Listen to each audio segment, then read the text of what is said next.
Bapak Presiden Gidi yang kami hormati, para pimpinan BPL dari Sinode Gereja Injili di Indonesia yang kami hormati, para pimpinan wilayah klasis, calon klasis, lembaga-lembaga pendidikan Alkitab dari Gidi yang kami hormati, para hadirin yang kami hormati dan dikasihi oleh Tuhan Yesus Kristus. Kasih-Nya telah dinyatakan di kayu salib hampir 2000 tahun lalu. Luar biasa. Wah, terima kasih. Yepum, Telebe, Pelempui, dan lain-lain sebagainya. Pertama-tama, izinkan saya mengucapkan selamat hari ulang tahun Gidi yang ke-60.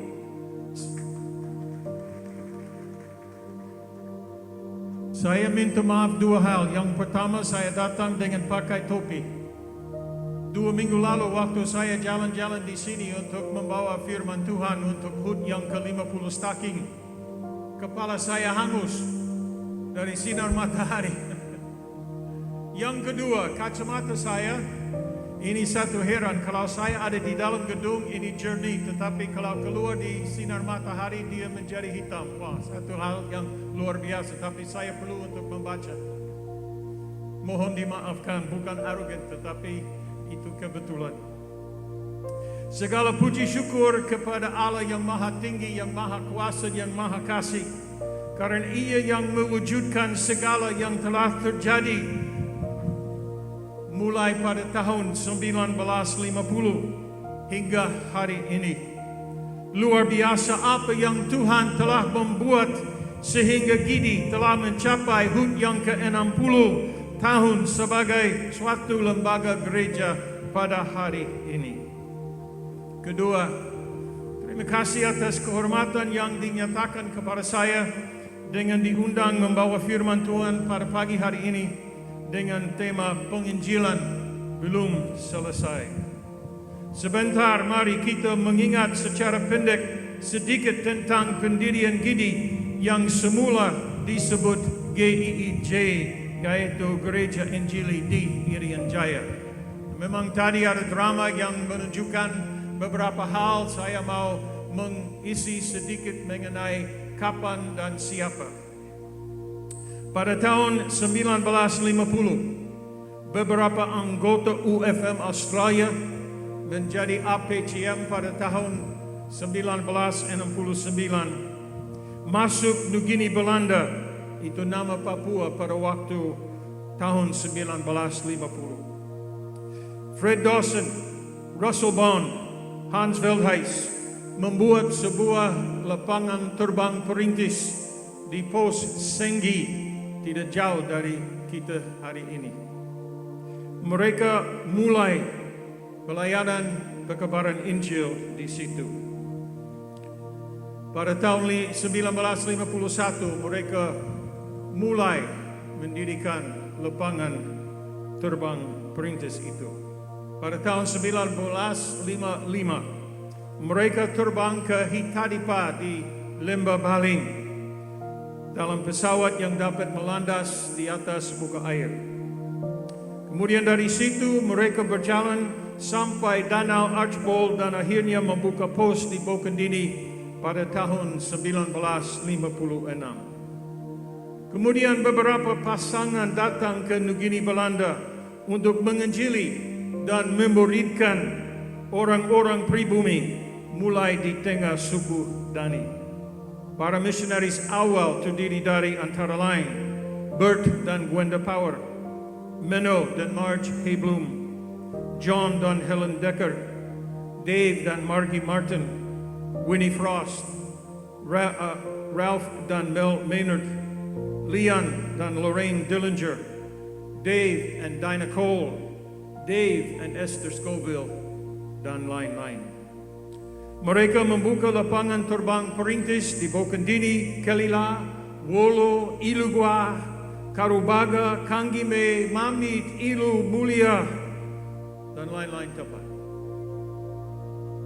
Tak lama setelah mereka membuat lapangan terbang, tak lama setelah mereka membuka lapangan terbang perintis, pembaptisan diadakan mulai sekitar tahun 1960-an. Akhirnya dengan sejumlah jemaat setempat yang telah didirikan seperti tadi dijelaskan, GIIJ dibentuk pada Februari 1963. Dan penginjilan terus berkembang baik di tengah suku Dani, bahkan di tengah suku-suku lain di pantai Papua Selatan dan menuju timur di pedalaman. Misalnya di Koropun, Yali, Kiwi, Nolcha, dan lain-lain. Selain dari itu, pada tahun 1980-an ke atas, jemaat-jemaat Gidi didirikan di Jawa Tengah, Jawa Barat, Sulawesi, Sumatera, dan lain-lain tempat. Dan tadi seperti kita mendengar, sudah sampai tanah Israel, sudah sampai tanah Papua New Guinea. Luar biasa. Sehingga pada hari ini, Gidi ini terdiri dari 8 wilayah, 76 klasis, 21 calon klasis, puluhan sekolah Alkitab bahasa daerah, Staking dan STT Gidi di Sentani.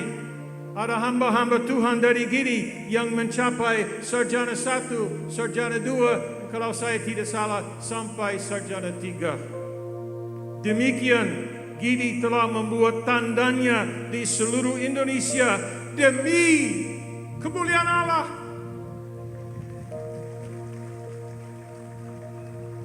Pujilah Dia, sebab semuanya diwujudkan oleh Tuhan Allah yang Maha Tinggi dan Maha Kuasa. Apa yang mendorong mereka membawa Injil ke Papua pada tahun 1950 dan ke atas? Apa yang menyebabkan meninggalkan negaranya? Belanda, Australia, Selandia Baru, Inggris, Jerman, Kanada, dan Amerika Serikat antara lain. Mereka meninggalkan kenyamanan relatif peradaban pada waktu itu. Tinggalkan kota, tempat di mana listrik berjalan 24 jam, 7 hari seminggu. Wah, di mana mereka dapat pergi ke toko manapun. Bagaimana pada tahun-tahun awal di mana mereka terletak di pos-pos pedalaman yang amat perintis. Waktu kami datang pada tahun 71 dengan rumah di sana, kami pakai genset Honda 1500 watt dibagi 3 keluarga. Satu keluarga 500 watt saja, dan itu hanya untuk 3 jam, dari jam 6 sampai jam 9 malam. Mengapa mereka meninggalkan? Oleh karena mereka yakin dan percaya tanpa Yesus Kristus manusia tersesat dalam dosa mereka. Mereka datang untuk menginjili manusia yang tersesat dalam dosa dan terikat oleh kegelapan.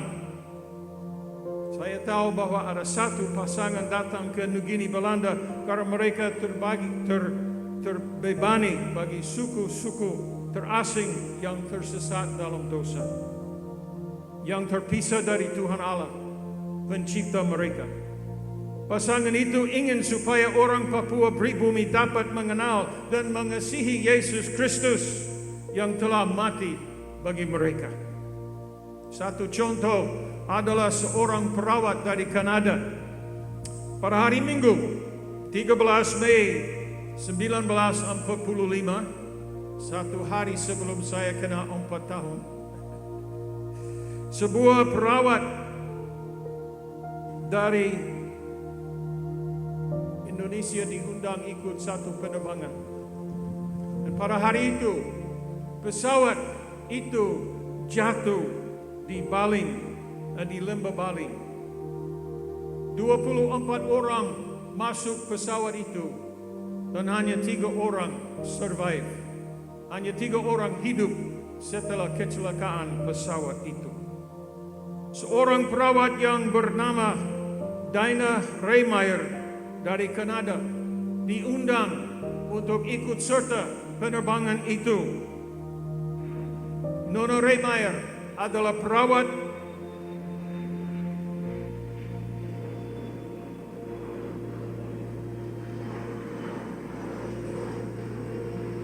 seorang perawat yang dipinjamkan dari Kanada kepada Angkatan Darat Amerika Serikat dan ditugaskan di Sentani, Jayapura.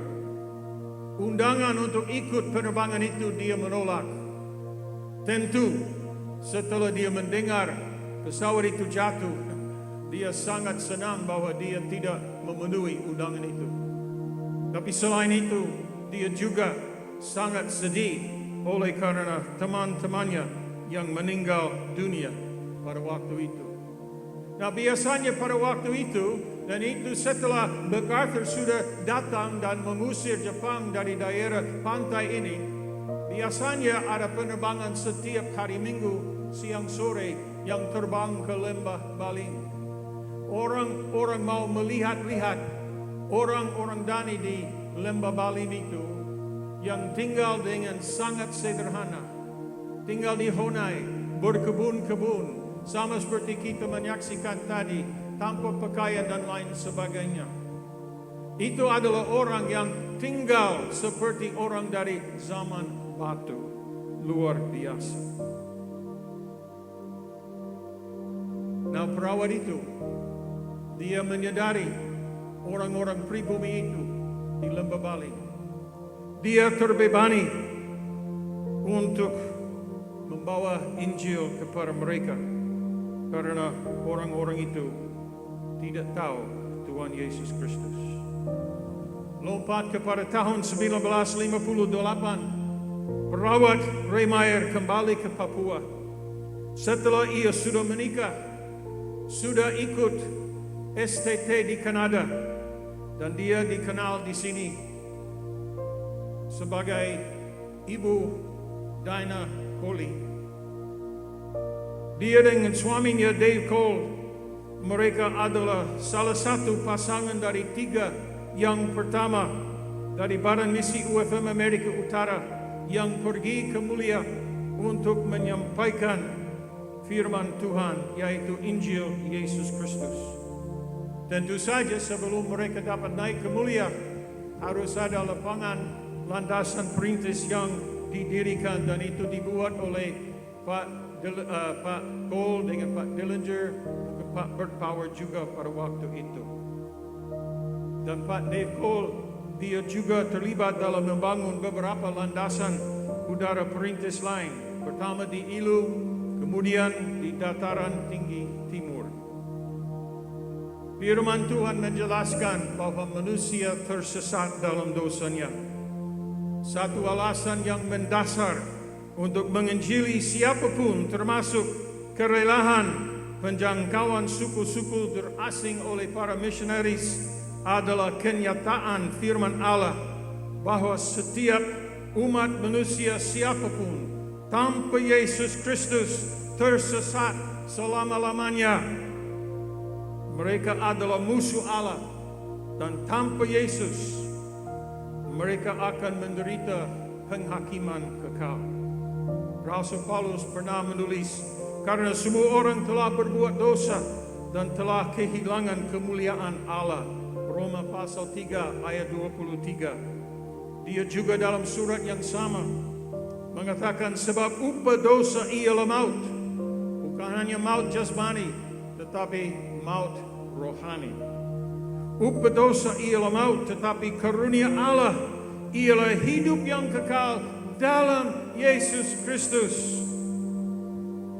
Dalam kita. Yesus ada di dalam kita. Karena Yesus ada di dalam kita, kita akan hidup selama-lamanya. Puji Tuhan. Satu alasan yang sungguh mendasar orang datang untuk menjangkau suku-suku terasing adalah amanat agung dari Tuhan kita Yesus Kristus beberapa hari sebelum ia naik ke surga, yang terdapat di dalam Matius 28 ayat 19 sampai 20a. Karena itu, pergilah, jadilah semua bangsa muridku, Dan baptislah mereka dalam nama Bapa dan Anak dan Roh Kudus. Dan ajarlah mereka melakukan segala sesuatu yang telah kuperintahkan kepadamu. Yesus mengatakan karena itu. Kita harus tanya karena apa?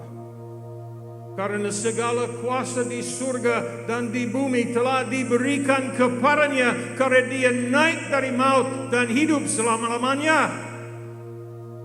Matius 28 ayat 18. Allah Maha Kuasa memberikan kuasa di dunia dan di surga kepada Yesus Kristus, karena dia telah mati untuk dosa-dosa kita dan telah bangkit dari maut.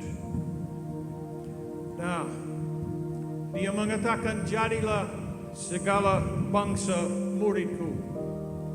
Apa kata bangsa itu?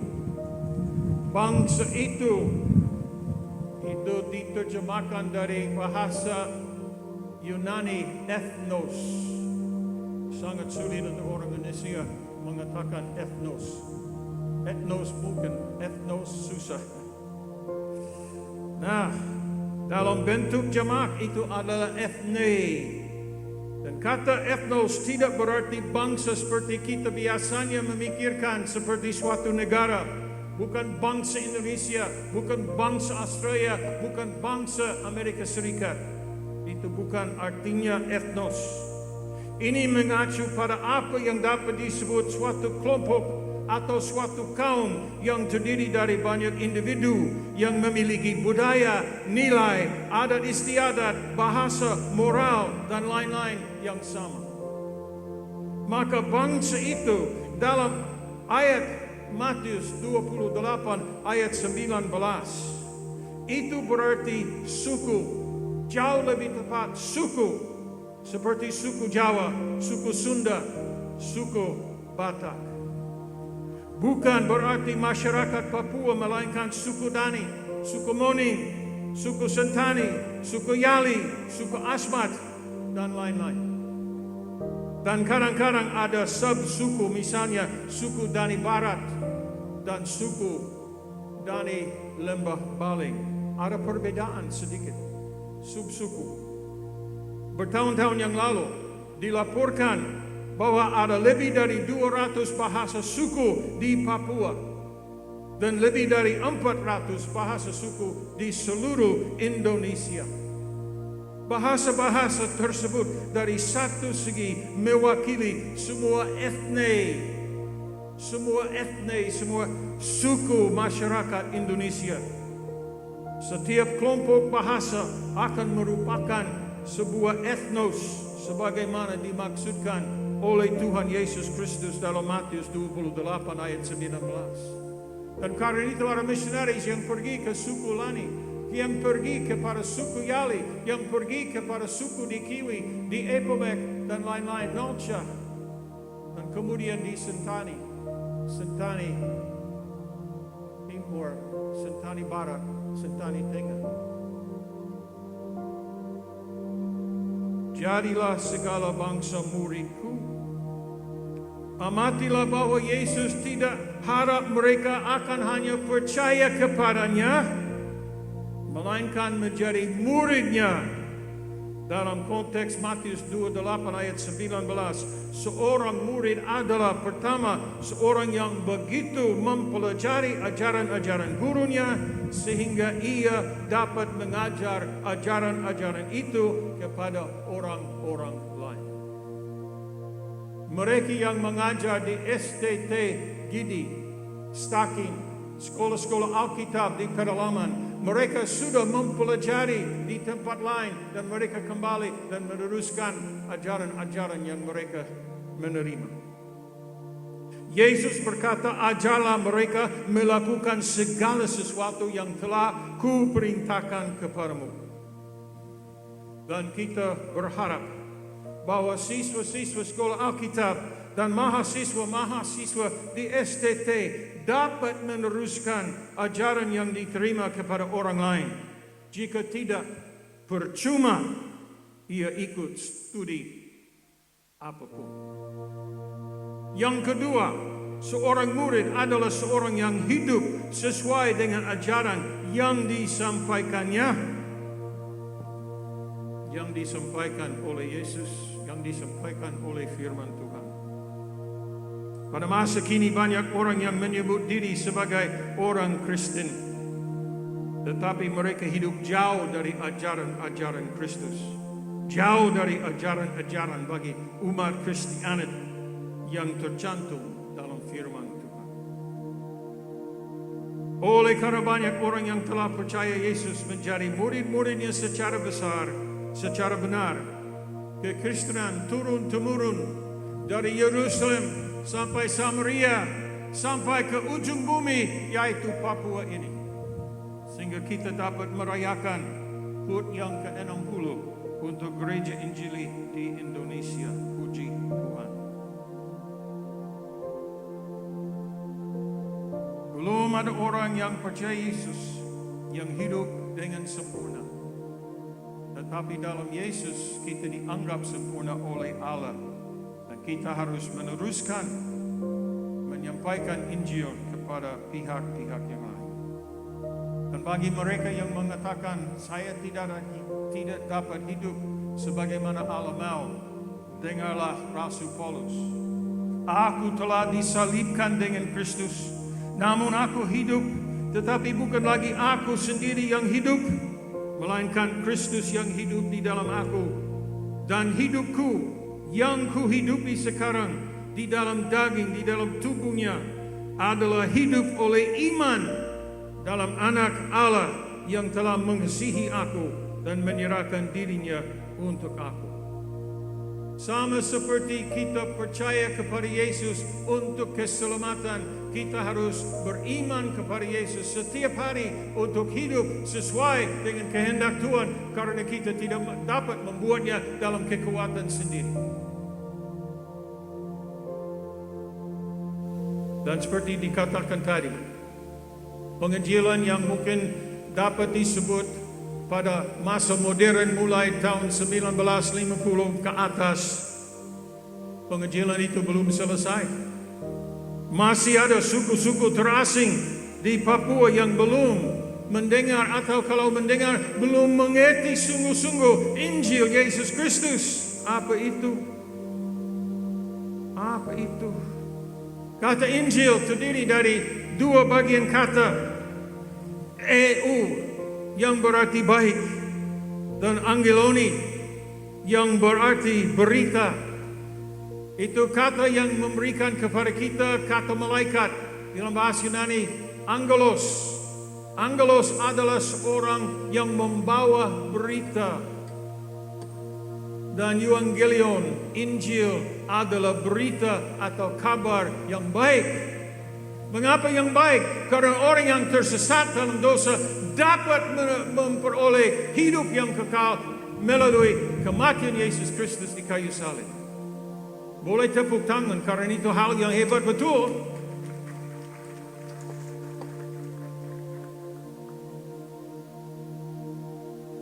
Seorang malaikat berkata kepada kaum gembala, aku memberitakan kepadamu kesukaan besar untuk seluruh bangsa. Mengapa? Karena hari ini dilahirkan bagimu seorang juru selamat. Tapi itu dapat disebut bahwa malaikat mengatakan, aku membawa berita yang baik kepadamu. Injil Kristus adalah berita yang baik, bahwa yang pertama Allah mengasihi dunia ini, yaitu para penduduknya.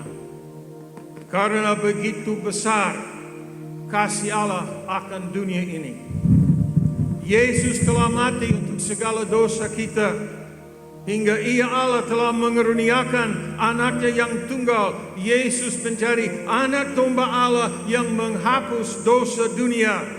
Menurut Rasul Yohanes, Injil Yohanes 1 ayat 29. Dan itu terjadi melalui kematiannya di kayu salib. Dan hal yang ketiga, Injil termasuk kabar baik bahwa setiap orang yang percaya kepadanya tidak binasa, melainkan beroleh hidup yang kekal, nabalan kabalan. Inilah Injil Kristus. Setiap orang manusia telah berbuat dosa dan dia akan dibayar. Dia akan menerima gaji. Upah dosa adalah maut dan hukuman kekal. Akan tetapi Yesus Kristus telah mati di kayu salib untuk menghapus dosa-dosa itu, supaya barang siapa percaya kepadanya tak akan binasa, melainkan peroleh hidup yang kekal. Selama Yesus Kristus belum kembali ke dunia ini untuk mengangkat jemaatnya dari dunia ini, selama itu tugas gereja manapun, tugas setiap orang percaya adalah memuridkan segala etnos, segala suku menjadi murid Yesus. Memang pasti tugas itu belum selesai karena banyak suku di dunia ini belum menjadi murid Yesus Kristus. Baik di Papua, di seluruh Indonesia, sampai ke ujung bumi. Hebat. Tahun 2006 ada MOU antara gereja di Yerusalem dengan GIDI, sehingga GIDI mengirim seorang penginjil, seorang misionaris untuk pergi ke sana, kemudian ke PNG sana. Tugas penginjilan diperintahkan oleh Tuhan Yesus sendiri kepada kita semua sebagai umat Allah, gereja Kristus dalam amanat agung itu. Penginjilan adalah tanggung jawab setiap orang Kristen, setiap orang yang telah percaya kepada Yesus. Kewajiban penginjilan bukan hanya bagi petugas gereja saja seperti pendeta, gembala, guru agama, penetua jemaat, majelis jemaat, dan lain-lain. Amanat agung diamanatkan kepada setiap orang percaya. Kita semua yang menyebut diri sebagai anak Tuhan di dalam Yesus, masing-masing bertanggung jawab menyampaikan Injil Kristus kepada orang-orang lain. Saya sendiri dipimpin percaya kepada Yesus oleh seorang teman pada tingkat kelas yang sama, yaitu kelas 3 SMA. Saya berusia 17 tahun. Dia berusia 17 tahun. Dia bukan pendeta, dia bukan penetua jemaat. Dia hanya seorang remaja yang bersekolah di sekolah umum. Tetapi apa yang dia mengerti mengenai Injil Yesus Kristus, dia berani untuk menyampaikan kepada remaja-remaja lain. Bukan main. Dan oleh karena itu saya berdiri di sini oleh karena remaja itu. Luar biasa. Pada saat itu ia menjadi hamba Tuhan dalam kesetiaan untuk menjelaskan Injil Yesus secara sederhana sesuai dengan pengertiannya sendiri sebagai seorang remaja. 2 tahun sesudah aku lulus dari SMA, saya bersaksi kepada seorang dokter hewan bersama istrinya. Pada waktu itu saya bekerja paruh waktu di peternakan sapi perah. Dokter hewan itu memenuhi keperluan kehewanan di peternakan sapi perah itu. Aku belum berkuliah di STT, belum masuk sekolah Alkitab. Saya hanya lahir dalam Yesus sekitar 2 tahun sebelum itu. Tapi satu malam kami duduk di meja makan dan saya bersaksi kepada mereka pengalaman saya dalam Yesus dan bahwa Yesus mati untuk dosa kita, percaya kepada Dia akan peroleh hidup yang kekal. Dan 2 bulan kemudian dokter hewan dan istrinya percaya kepada Yesus. Saya hanya alat di dalam tangan Tuhan yang tidak tahu begitu banyak. Tapi apa yang saya tahu, apa yang saya mengerti, saya menyampaikan. Kita semua harus begitu setiap hari dengan teman-teman, dengan tetangga-tetangga dan sebagainya. Di mana harus kita menginjili orang lain. Yesus juga menjelaskan hal itu beberapa detik sebelum Ia terangkat ke surga. Tetapi kamu akan menerima kuasa kalau Roh Kudus turun ke atas kamu. Kamu akan menjadi saksiku di Yerusalem dan di seluruh Yudea, dan Samaria dan sampai ke ujung bumi. Kisah Para Rasul pasal 1 ayat 8. Di mana-mana kita berada, mari kita bersaksi tentang Yesus. Ku ingat sebuah cerita dari seorang penginjil. Dia dipanggil lapor untuk kewajiban militer. Dan dia menghadapi seorang sersan yang berbadan besar, dia rokok cerutu, dan dia mengatakan, "Kau lahir di mana?" Dan penginjil itu menjawab, "Lahir pertama kali atau kedua kali?" Wah, cerutu ditaruh luar biasa. Siapa yang lahir dua kali? Dan si penginjil dapat menjelaskan kepada dia kelahiran baru di dalam Tuhan kita Yesus Kristus. Luar biasa. Itu maksudnya kita menginjili di mana-mana kita berada dengan siapapun. Kita dapat mulai dengan kesaksian apa yang Tuhan telah membuat untuk kita. Ceritamu lain dari cerita saya lain daripada ceritamu. Masing-masing dalam Yesus mempunyai cerita bagaimana Yesus menyelamatkannya. Tetapi kemudian setelah kesaksian harus pindah kepada berita Injil. Yesus mati di kayu salib. Percaya kepada Dia, kau akan diselamatkan. Sebagai saksi bagi Yesus, mulai dengan kesaksian Anda dengan cerita-cerita tentang apa yang Tuhan telah lakukan bagi Anda sendiri. Hal-hal buruk yang telah ditinggalkan. Hal-hal baik yang baru dalam hidup Anda. Jelaskan bagaimana kuasa Yesus telah mengubah kehidupanmu secara baik. Pengalaman Anda untuk Anda adalah unik. Orang lain tidak memiliki pengalaman sama seperti pengalaman Anda. Kemudian lanjutkan dengan pokok-pokok Injil Yesus. Saya mau menekankan sesuatu. Dari Kisah Para Rasul 1 ayat 8. Salah satu tempat di mana para murid Yesus harus pergi. Yesus mengatakan, "Pergilah kepada Samaria."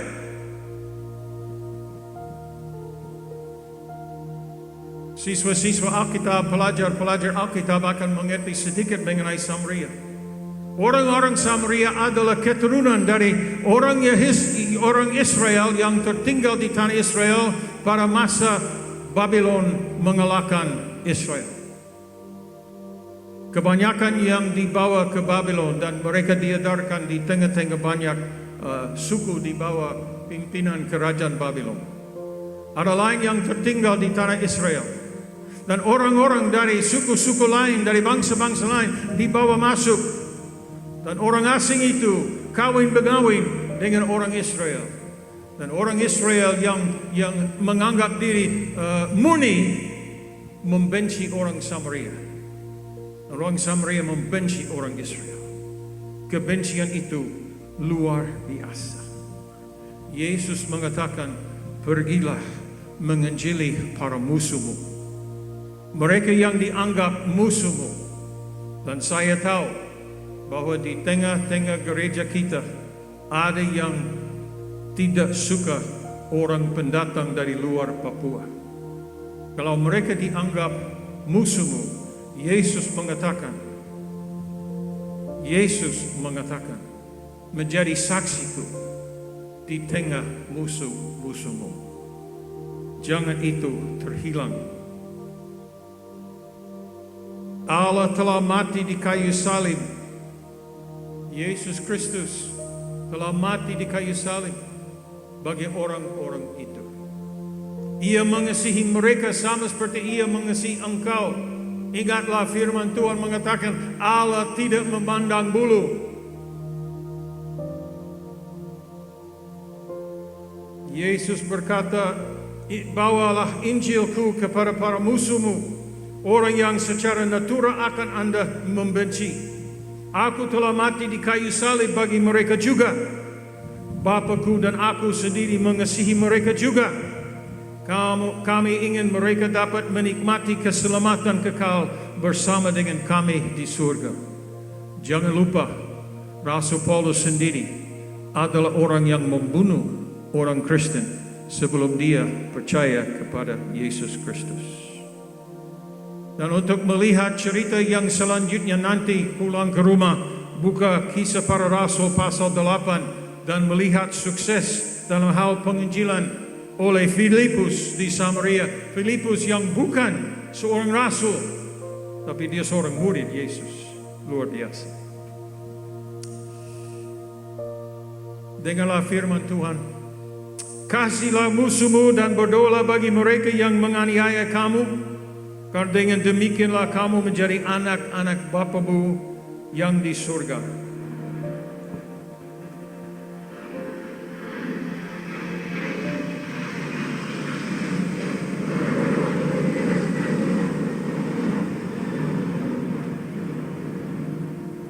Itu perkataan Yesus yang dikutip di dalam Matius 5 ayat 44.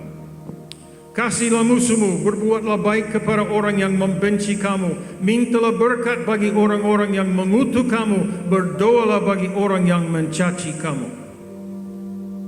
Ini bukan kata Jim Larkin, ini kata Yesus Kristus dalam Lukas pasal 6 ayat 27 dan 28. Dan apa yang Yesus mengatakan waktu dia disalibkan, paku-paku masuk tangannya, kakinya, dan dia berbaring di atas kayu salib itu. Ya Bapa, ampunilah mereka, sebab mereka tidak tahu apa yang mereka berbuat. Lukas 23 ayat 24. Tapi kami tak membuat begitu yang akan dikatakan. Memang, tapi ingatlah bahwa bagi orang percaya kepada Yesus, hidupku yang kuhidupi sekarang di dalam daging adalah hidup oleh iman dalam Anak Allah yang telah mengasihi aku dan menyerahkan dirinya untuk aku. Galatia pasal 2 ayat 19 dan 20. Allah telah mengaruniakan kekuatan untuk melaksanakan kehendaknya kepada kita masing-masing. Allah tidak meminta kita membuat sesuatu di mana Dia tidak memberikan kekuatan dan keterampilan untuk melaksanakannya. Mendukung mereka yang diutus sebagai penginjil atau misionaris. Mendukung dengan doa dan dana mereka yang dipanggil pergi untuk menjangkau suku-suku lain. Siapa saja yang menjadi penginjil atau misionaris yang diutus untuk pelayanan penginjilan harus didukung oleh doa bahkan dengan dana sesuai kebutuhan dan medan pelayanannya. Mengingat bahwa mengapa kita membawa Injil ke Papua, ke Jawa, ke Sumatera, ke Israel, ke PNG. Akulah jalan dan kebenaran dan hidup. Tidak ada seorang pun yang datang kepada Bapa kalau tidak melalui aku. Yesus berkata. Yohanes 14 ayat 6. Siapa Bapa yang disebut oleh Yesus? Tuhan Allah yang Maha Kuasa, yang Maha Tinggi, pencipta langit dan bumi, bukan? Tak ada jalan lain kepada Tuhan Allah di surga kecuali melalui percaya kepada Yesus. Itu Yesus sendiri mengatakan. Secara singkat, Injil Kristus yang berita, yaitu berita yang baik yang dibawa ke Papua mulai tahun 1950, khususnya kepada suku-suku terasing di pedalaman. Para misionaris baik dari dalam bahkan dari luar negeri datang untuk memberitakan Injil Kristus, yaitu kabar baik mengenai Yesus Kristus. Dan itu dibawa kepada ratusan suku di Papua. Dan sampai hari ini tugas itu memang belum selesai. Dan itulah tugas gereja Injili di Indonesia pada hari ini. Dan seterusnya hingga Yesus kembali angkat kita semua naik ke surga. Dapat disebut bahwa kami dari angkatan 2, Heblum, Power, Dillinger, Scoville, mereka angkatan pertama. Saya dengan istri dan 3 anak di bawah 4 tahun setengah, kami angkatan yang kedua. Tapi kami datang karena yakin pada waktu itu masih ada suku-suku yang belum terjangkau bagi Yesus. Beberapa kesimpulan.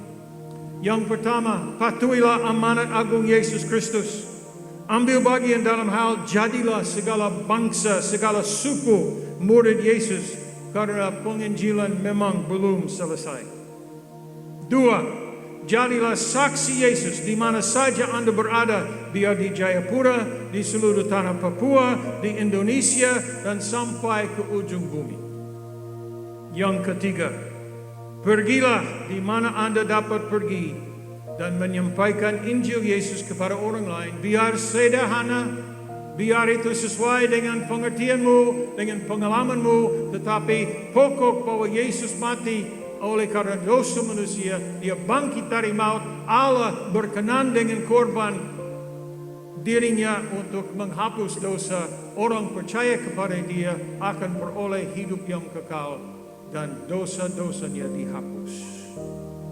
Yang keempat, mendukung dengan doa dan dana atau materi di mana Anda tak dapat pergi, tetapi yang lain siap pergi, asal ada yang mendukungnya.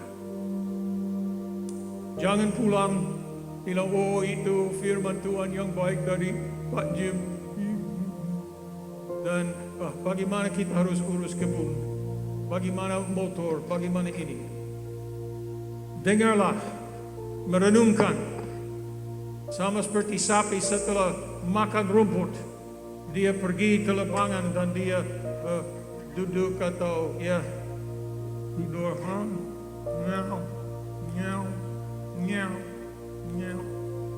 dia memakan rumput itu dan makan untuk nutrisi itu masuk tubuhnya. Biar memikirkan, merenungkan firman Tuhan yang tadi saya memberikan hari ini, besok. Lihat apa yang harus saya membuat supaya suku lain dapat mendengar, mengerti, dan percaya Injil Kristus. Tuhan Allah Bapa kami yang ada di surga, terima kasih atas kaum Gidi yang telah berkumpul di lapangan ini hari ini yang cukup panas, tapi dengan hati yang baik, hati yang mengerti apa yang Tuhan membuat selama 60 tahun ini. Ya Tuhan, terima kasih. Engkaulah baik seperti kami menyanyi tadi.